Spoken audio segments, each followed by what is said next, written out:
In previous videos I've mentioned muscle memory and linking it with the power of habit. Well, to my mind, muscle memory is developed and matured by the power of habit, a good habit. Now, obviously there are good habits and there are bad habits. And particularly in snooker, we want to get rid of those bad habits and introduce good habits.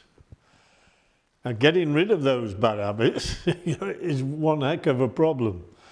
Because as a silly example, if I tend to hold my cue there, and I have done for X amount of years, and then some idiot like me comes along and says, right, you need to move it back a bit, straight away it feels alien.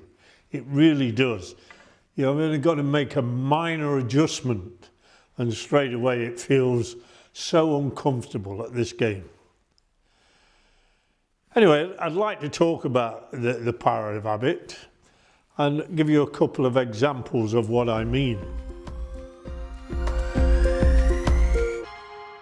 If we think about potting a ball, we've got two elements of potting this straight blue as an example.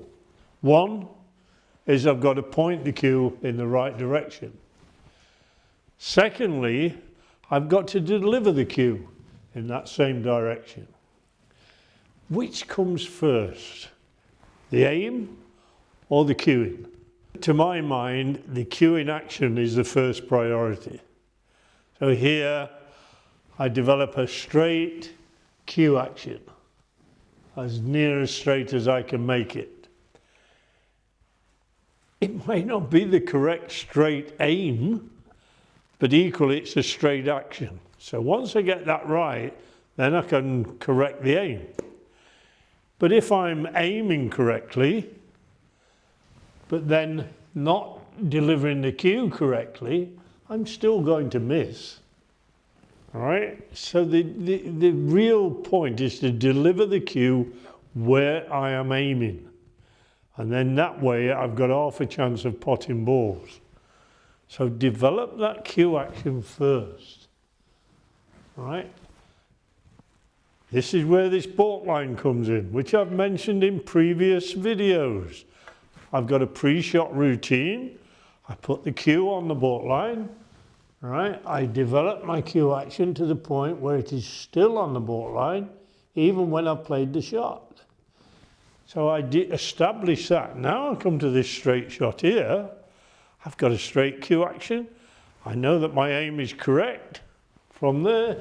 So from there, all I have to do is pot the ball nice and smoothly. Now that comes back to muscle memory and the power of habit again.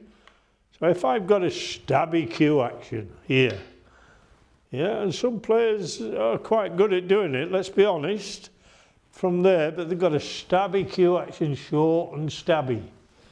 And you are creating this stabby action there like that. Yes, you can pot balls. Yes, you can become quite a decent player. You'll never become a great player, not to my mind. You're developing muscle memory that is twitchy and stabby. You'll never be, it's more about the game of just potting ball. You've got to position this thing as well. And you'll do that. You won't do that with a stabby action, not very well at least. From here, if you can develop that muscle memory through the power of habit, where it's nice and long and smooth, allowing the cue to do the work as much as you can, from there, and just gently pot the ball. I'm allowing the cue to do the work as much as it can. The muscles are reacting in a gentle way. All right? I'm establishing that muscle memory, which is consistent, it's smooth, and will develop into quite a good player. I was away some time ago with young Kyron at a venue, and we were practicing, and once we'd finished that practice, I was at a loose end. Mark Allen happened to be on the next table. So I stood and watched him for a little while. And then I said, Mark, you know, if you like, I'll take the balls out for you. And he quite politely just said, Barry, he said, normally I would say yes and say thank you very much. He said, but I'm trying to create a habit of slowing down a little bit. He said, I've always been a rather quick player and I'm trying to slow down. And if I get somebody to pick the balls out for me, then I tend to rush. So he says, yes, I'm going to have the referee at a match, obviously, taking the balls out for me.